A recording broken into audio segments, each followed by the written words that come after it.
write the difference between crystalline solid and amorphous solid. क्रिस्टलीय ठोस और अक्रिस्टलीय ठोस में अंतर लिखिए।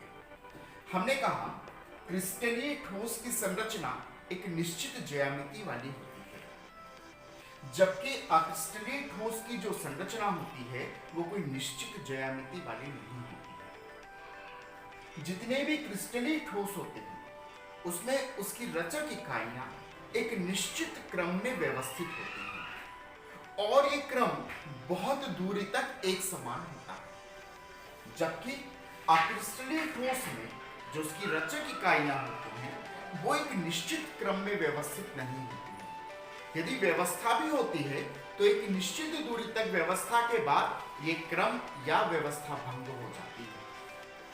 जितने भी क्रिस्टलीय ठोस होते हैं उनका एक शार्प या तीक्ष्ण गलनांक ताप होता है, जबकि अक्रिस्टलीय ठोस का गलनांक ताप एक परास या रेंज में होता है।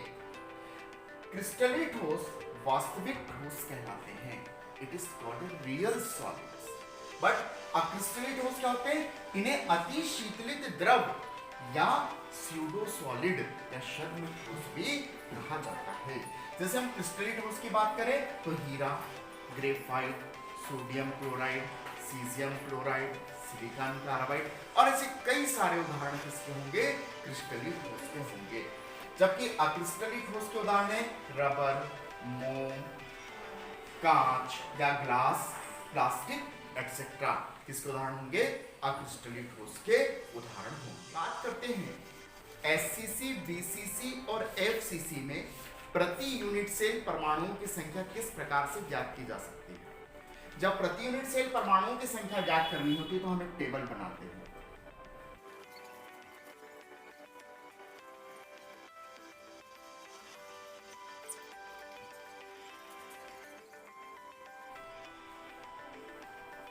इसके लिए हम एक टेबल बनाएंगे।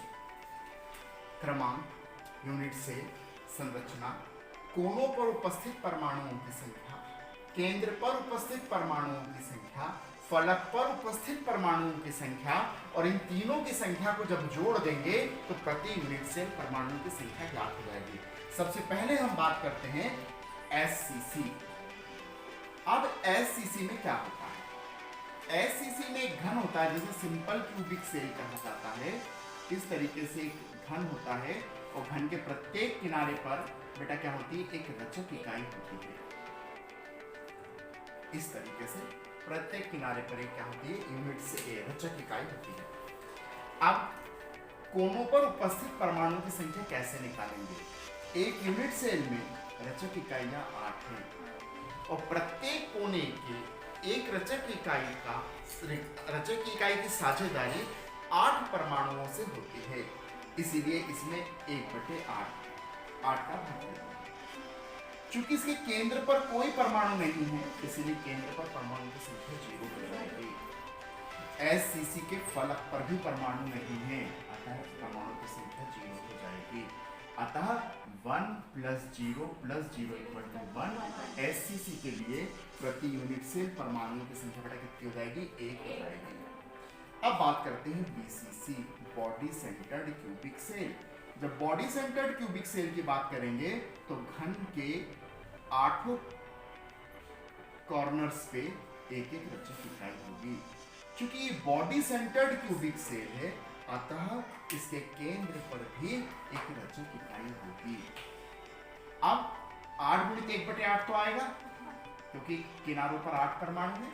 अब केंद्र पर उपस्थित परमाणुओं की संख्या, किसी भी यूनिट सेल का केंद्र एक ही होता है अतः उस रचक इकाई का कहीं कोई साझेदारी नहीं होगी, तो केंद्र पर उपस्थित परमाणु की संख्या 1 हो जाएगी।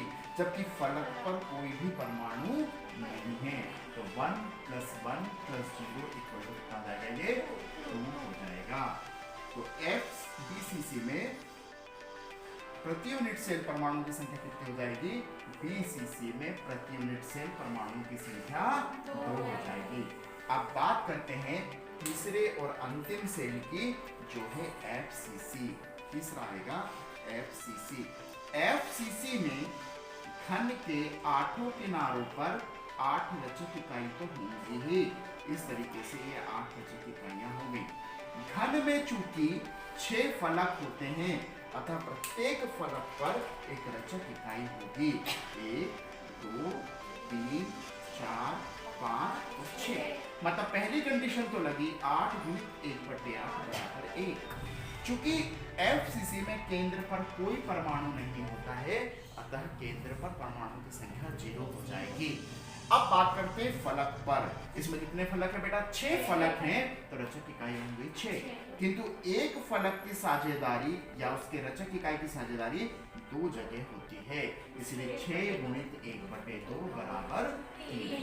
अतः 1 + 0 + 3 = 4 और हमने फॉर्मूला बना लिया 1 2 का 4। एससीसी बीसीसी और एफसीसी में प्रति यूनिट सेल परमाणु की संख्या इस तरीके से ज्ञात की जा सकती है।